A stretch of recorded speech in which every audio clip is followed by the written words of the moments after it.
Never. I've never imagined that. It's just because of our constitution that I've become a president. But I never imagined it. And there was a time in 2020 when they said I would contest for Zanzibar presidency. And I said, no, I'm not interested. So I've never imagined to be a president. It's just, it came by chance because of our constitution. Following last week's election in Tanzania, the main opposition party, Chadema, claims that over 1,000 people were killed when security forces opened fire on demonstrators. Authorities allegedly began disposing of bodies in secret. President Samia Suluhu Hassan, who was declared the winner with more than 97% of the vote, faces growing international condemnation. Human Rights Watch denounced what it called a violent and lethal crackdown. After Samia Suluhu's controversial statement, haikutushangaza kuona kuwa baadhi ya vijana waliokamatwa kutokana na kadhia hiyo wametoka nje ya Tanzania, which was later reiterated by Tanzanians Police Service Commission. Jeshi la polisi Tanzania limepata taarifa za watu ambao sio raia wa Tanzania kuwa wameingia nchini kwa njia zisizo rasmi kwa nia ya kufanya uhalifu ikiwepo vurugu. Watu hao wanajifanya kuwa wanafanya shughuli mbalimbali ikiwepo bodaboda. Her government has begun purging Kenyans living in Tanzania. John Okoth Ogutu, a 33-year-old Kenyan teacher who had lived in Dar es Salaam for more than a decade, was reportedly caught up in the violent skirmishes that erupted after the polls. Ogutu, who taught at a primary school in Dar es Salaam, was said to be preparing to travel back home as tensions escalated.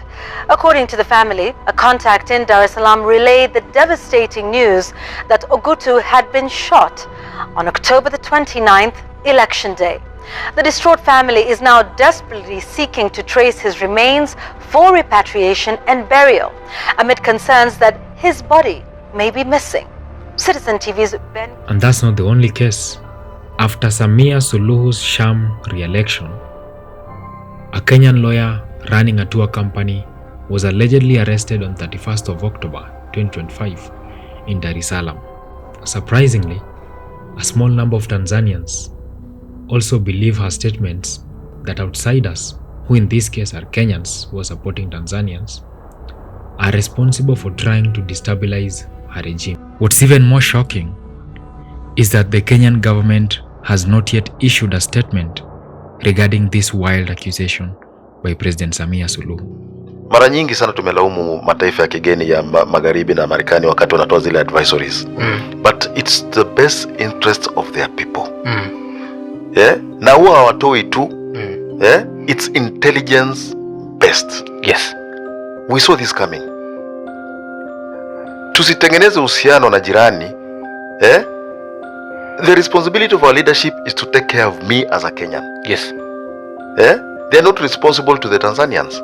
So it's the responsibility of the Kenyan government to have advised Kenyans early enough in advance. Please, tunaona hii inakuja.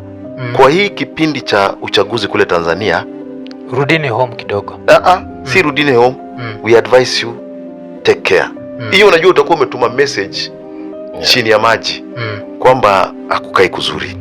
Equally, if somebody had advised Kina Bob Njagi on what is happening in Uganda and the kind of government that is in Uganda, hawangevuka mpaka na waingie wapi? Kule. Kwa hivyo nafikiri vile tumesema, our leadership has dropped the ball. It's not about me as a Kenyan, it's about them. So whatever happened in Tanzania, if it's serving their interests, my friend, they will not talk about it. And if President Samia Suluhu believes such kind of accusation, why can't she release the bodies of the Kenyans who have been killed in the protests? Reports are saying that there are over 1,000 people who have been murdered during the Tanzanian protests. And if Suluhu believes that those are Kenyans, why doesn't she release them so that we can verify that these are indeed Kenyans? Samia Suluhu prides herself on being a mother to the people of Tanzania. Ndugu zangu, nitumie fursa hii kutoa onyo kama mama kutoa onyo kwa wale wote waliochochea uvunjifu wa amani, na nawataka watambue kuwa vurugu na uvunjifu wa amani huishia kupimana nguvu na uwezo wa kujihami, ila mazungumzo huzaa mshikamano. Sasa tuchague lenye manufaa kwetu, kwani usalama wa taifa lolote. But what kind of mother eats her own children? Polisi akasema hivi, lete wale, akachomoa mfukoni. Nikaacha akachomoa, akachukua hela, akanipigia wale, akaondoka. Nikaona hapa nikiendelea kukaa hapo atakuja watanimalizia. Nikajivuta pembeni. Wakaja watu wengine, watatu. Sasa hapo nilipojivuta walikuwa watatu, wawili wengine walikuwa hajapigwa risasi. Wakaja, wakasema kuna wengine huko wazima, tuamalizie. Wakasema hivi, tuamalizie. Nikamwomba Mungu, Mungu kama nikifa hapa mimi nishakufa, naombeni msiniue. Wakasema haijalishi takuwa. Wakasema tulia, afu nyinyi ndo mnaleta vurugu. Nikamwambia hamna, mimi sijaleta vurugu, nina duka langu hapa, nilikuwa nafunga, nilikuwa naondoka hapa. What kind of mother commits such atrocities on her kids for demanding a free and fair election?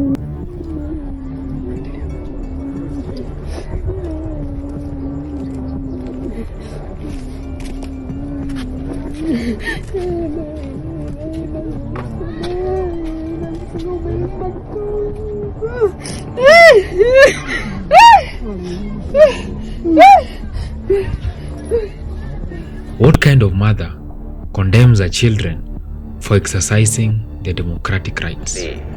Is Tanzania a democracy? Very much democratic. It's a democratic country. Very much democratic. They have opposition accusing you of, not being fair in terms of politics. How did you call them? Opposition. So they must oppose whatever. But Tanzania is very much democratic. Very much democratic. And what might be democratic to others might not be democratic to some people. So I don't know their definition of democracy. But the way I see it, Tanzania is very much democratic. Samia's government crackdown on Kenyans as the cause of Tanzania's protest against her sham re-election is extremely risky, as it pits Tanzanians against Kenyans. Tanzanians who lost their loved ones, who were against the demonstrations, will need a place of solace, while others will need a place to channel their anger. And where is it easier to channel that anger to than on Kenyans, whom the Tanzanian government has already profiled? The government has already told its people to oust Kenyans living in Tanzania, whom they suspect and whom they did not know how they got into Tanzania or what they are doing in Tanzania. Kwa mujibu wa sheria, mwananchi yoyote ambaye amempangisha au anaishi na raia yoyote wa kigeni asiyefahamika na anafanya shughuli gani na mienendo yake ni ya kutia mashaka, atoe taarifa haraka sana kwa viongozi wa serikali za mitaa, wakuu wa vituo vya polisi, wakuu wa polisi wa wilaya, makamanda wa polisi mikoa, au atoe taarifa kwa kupiga simu. Asipotoa taarifa na watu hao wakikutwa nyumbani kwake au kwenye biashara yake, hatua kali za kisheria zitachukuliwa dhidi yake. But these are very risky statements. These statements can be easily misconstrued. These statements are arguably xenophobic, especially knowing that Kenyans and Tanzanians have never been cozy with each other at all times, apart from last week when they were demonstrating, when Kenyans were helping them to mobilize, and when Kenyans were helping them to rebuild their democracy. These statements by the Tanzanian government and the Tanzanian police is not new.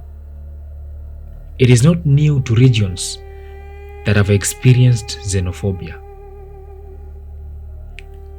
On social media, we always see banters between Kenyans and Tanzanians. But who knows if some people take this banter seriously and use this opportunity to take vengeance on Kenyans.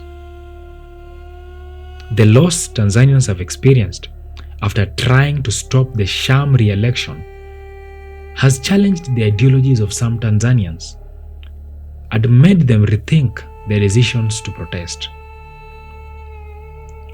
They've held debates online to find out why they failed, why they went on the streets, and whether they'll continue. Others have continued blaming Kenyans, while some have narrated the events of the tragic days during the protests. Amidst all this confusion and turmoil, the Kenyan government must act fast to ensure the safety of Kenyans in Tanzania. Clearing out from school as they prepared to travel back to Kenya due to mounting tension in the country. Serikali inaweza kutusaidia watu waende huko, tujue ako wapi na vitu zake, kama tunaweza pata na yeye mwili tumzike tu. Watuletee hata mwili mpaka kwa boda tuchukue tuende tuzike, tutakuwa tumesaidika. Juu sasa tusipompata itakuwa ngumu hata kwa familia, hata kwa watoto hawataamini kwamba baba yao alikufa. It is believed that police opened fire on civilians in the area, and Ogutu was among those hit.